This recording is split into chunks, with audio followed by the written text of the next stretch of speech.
Look at that, aggressive moves between Verstappen, Piastri, and Russell. Whilst we get overtaken, it's 3 wide, and again, and again. Look at that, Sainz, Anthony, and Stroll side by side, and then behind them, Ocon versus Gasly versus Hadjar.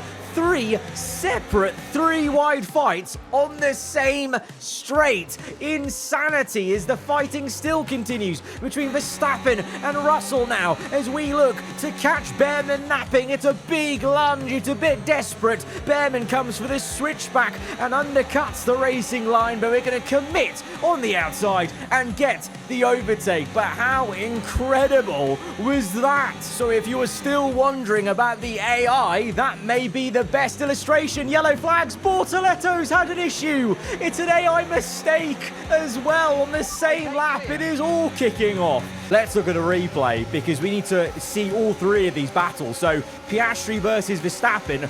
Russell comes in and makes it a 3-car fight. Piastri finds himself at the end of the straight in the middle of those 2 and ends up in the worst position because he gets boxed in by 2 of the most aggressive drivers going when they're fighting people for, desperate places. Russell and Verstappen pinching Piastri from either side, and then they're having a squabble of their own. The Mercedes down the inside trying to use the soft tyres to good use. Verstappen, though, trying his best to wrestle the Red Bull. He's done so well so far this season with 2 wins in a row, of course, and he's going to continue to try and maximize position, but clearly the Red Bull looks a bit slower around Bahrain than it ever did around Suzuka and Australia on this game, as this is the second 3-wide battle. Sainz versus Antonelli versus Lance Stroll, of all people, on the inside, Antonelli on the outside. But again, the man in the middle gets pinched out here. Sainz has to back out, and then it's Antonelli versus Stroll on the exit. Look at the aggression going on, and the overspeed for Antonelli. It's just wonderful to see. It's wonderful to see, like, Kimi there.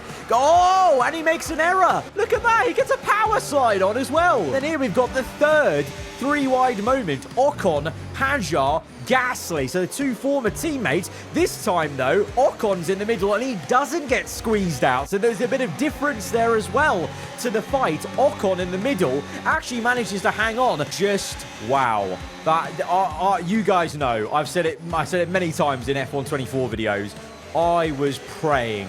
For 12 months, I've been praying that we could return to some fun-looking AI that race you, but also race each other.